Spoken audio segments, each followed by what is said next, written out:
అలాగే పగడాల బాలాయపల్లి మండల జనసేన అధ్యక్షులు పగడాల వెంకటరమణ గారికి ఇచ్చేసినటువంటి కార్యకర్తలకు అందరికీ కూడా నా హృదయపూర్వక ధన్యవాదాలు.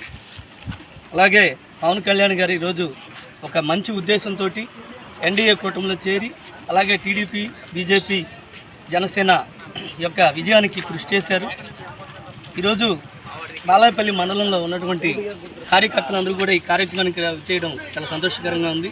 అలాగే మండలంలో ఈ 5 ఏళ్ల పాటు మనందరం కూడా ప్రజా సమస్యల మీద ఆ సమస్యలు తెలుసుకుంటూ ఆ సమస్యల పరిష్కారానికి అందరం కూడా కలిసి కృషి చేసి అలాగే ముందుకు పోతామని చెప్పి ఆశిస్తున్నాను. ఈ అవకాశాన్ని ఇచ్చినటువంటి పెద్దలకి కృతజ్ఞతలు తెలియజేసుకుంటూ సెలవు తీసుకుంటాను. ఈరోజు ఆంధ్ర రాష్ట్రంలో కూటమి విజయోత్సవంలో భాగంగా బాలాయపల్లి మండలంలో మన యంగడగిరి నియోజకవర్గ సమన్వయకర్త గూడూరు వెంకటేశ్వర్లు గారి ఆధ్వర్యంలో బాలాయపల్లి మండలంలో జనసేన పార్టీ జెండా ఆవిష్కరణ నిర్వహించడం జరిగింది.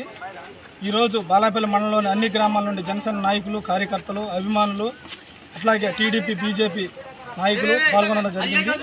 ఇప్పుడు ఈ సందర్భంగా ఏంటంటే తెలియజేసుకోవాలంటే ఈ కూటమి ప్రభుత్వానికి ఇంత ఘన విజయాన్ని ఇచ్చినటువంటి ఆంధ్ర రాష్ట్ర ప్రజలకు అట్లాగే ప్రత్యేకంగా పిఠాపురం ప్రజలకు మన జనసేన పార్టీ అధినాయకుడికి గెలిపించి మన ఉప ముఖ్యమంత్రిగా స్థానం కల్పించినటువంటి ఆంధ్ర రాష్ట్ర ప్రజలకు కృతజ్ఞతలు తెలుపుకుంటూ జై జనసేన, జై తెలుగుదేశం, జై బీజేపీ. వెంకటగిరి నియోజకవర్గం బాలాయపల్లి మండలంలో మా జనసేన పార్టీ మండల అధ్యక్షుడు పగడాల వెంకటరమణ ఆధ్వర్యంలో అదేవిధంగా బాలాయపల్లి మండలం జన సైనికులు, జనసేన నాయకులు అందరూ కూడా ఈరోజు మన పార్టీ గత 10 సంవత్సరాల నుంచి మనం ఉన్నా కానీ ఈరోజు కొత్త యువరక్తంతో మన పగడాల వెంకటరమణ ఆధ్వర్యంలో ఈరోజు జెండా దిమ్మి కట్టి జెండాను ఆవిష్కరించడం జరిగింది. మనకి ఒక నిదర్శనం రాబోయే రోజుల్లో పవన్ కళ్యాణ్ గారిని ఇంకా ఉన్నత స్థాయిలో చూడాలనే ఆలోచనతో మనం అందరం కూడా గ్రామాన పట్టణాల్లో పనిచేయాల్సిన అవసరం ఎంతైనా ఉంది.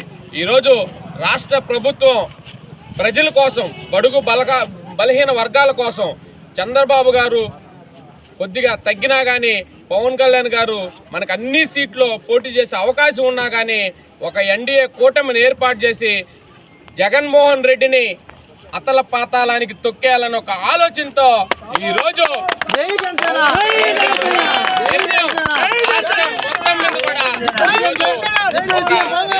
ముందుకెళ్ళాం. కానీ ఈరోజు మనం చూస్తున్నాం భారతదేశంలోనే 100% 21 సీట్లకి 21 సీట్లు గెలిచిన ఏకైక పార్టీ ఈరోజు జనసేన పార్టీని మనం అందరం తెలుసుకోవాలా.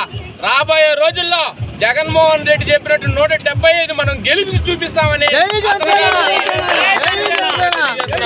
ఈరోజు నరేంద్ర మోడీ గారి ఆవశ్యకత, అదేవిధంగా చంద్రబాబు యొక్క విజనరీ పవన్ కళ్యాణ్ వాటి త్యాగశీలంతో ఈరోజు రాష్ట్ర ప్రభుత్వం ఏర్పడింది, రాష్ట్ర కూటమి ఏర్పడింది. ఈరోజు ప్రజల యొక్క బాగోగుల కోసం, బడుగు బలహీన వర్గాల కోసం, వాళ్ళ ఆశల కోసం పవన్ కళ్యాణ్ గారు పదవి వ్యామోహం లేదు, డబ్బు వ్యామోహం లేదు, నిరంతరం ప్రజలకు సేవ చేయాలనే ఉద్దేశంతో ఎన్నో కోట్ల రూపాయలు గుప్తదానాలు చేసినటువంటి మా పవన్ కళ్యాణ్ గారికి ఈరోజు డిప్యూటీ సీఎంగా, అదేవిధంగా పంచాయతీరాజ్ శాఖ మినిస్టర్గా ప్రమాణం చేసినటువంటి రాబోయే రోజుల్లో ఇంకా కూడా మనం అందరం కలిసి ఏకంగా రేపు జరిగేటువంటి పంచాయతీల్లో కావచ్చు, మున్సిపాలిటీలో కావచ్చు, జెడ్పీటీసీ, ఎంపీటీసీలో మన జన సైనికులందరూ నిలబడి గెలిపి పవన్ కళ్యాణ్ గారికి గిఫ్ట్గా ఇవ్వాలని చెప్పి జై జనసేన. జనసేన పార్టీ తరఫున ఎన్డీఏ కూటమిలో గెలిచినటువంటి ప్రతి ఒక్కరికి హృదయపూర్వక ధన్యవాదాలు తెలియజేస్తూ రాబోయే రోజుల్లో మనం అందరం కూడా ప్రజల పక్షాన్ని నిలబడి కక్షి సాధింపులు పోకుండా మన ఇంటి గడప తొక్కినోడికి ప్రతి ఒక్కరికి మనం సహాయం చేయాల్సిన తెలియజేస్తూ అదేవిధంగా 21 మంది జనసేన పార్టీ అభ్యర్థులు ఎవరైతే వాళ్ళు గెలిచారో వాళ్ళందరూ కూడా హృదయపూర్వక శుభాకాంక్షలు తెలియజేస్తూ జై జనసేన.